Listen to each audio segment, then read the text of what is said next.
ஒரு மாம்பழம் சாப்பிட வந்த நமக்கு இப்படிலாம் நடக்கணுமா? நான் ஏன் சொன்னேன்னு இதை பார்த்தாலே தெரியும். 2 நாளைக்கு முன்னாடி பேஞ்ச மழையும் காற்றும் சேர்ந்து பேஞ்சனால இந்த மரம் வாதலாம் நிறைய மாங்காய் காய்ச்சனால அப்படியே கீழே இறங்கிருச்சு.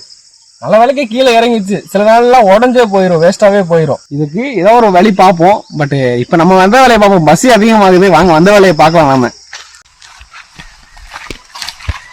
பரவாயில்லங்க, நல்லா பழம் பழுத்திருக்க மாதிரி தெரியுது. நமக்கு வந்து சோதனையா? நம்ம காடு பூரா சுத்தியும் காய தவிர ஒண்ணும் கிடைக்கலங்க. எங்க அப்பா அவர் சாப்பிடறதுக்குன்னு 2 மாங்காய் பிடிங்கி வச்சிருப்பாரு. இந்த திருட்டு மாங்காய் ருசி அதிகம்னு சொல்லியிருக்காங்க. இன்னைக்கு சாப்பிட்டு பார்த்து ருசி அதிகமா இல்லைன்னு செக் பண்ணிடலாம். நம்ம ஏதோ கிடைச்சா பரவாயில்லன்னு நினைச்சோம். நீங்களே பாருங்க, இந்த அளவுக்கு கலரா இருக்குன்னு கொஞ்சம் கூட எதிர்பார்க்கலங்க.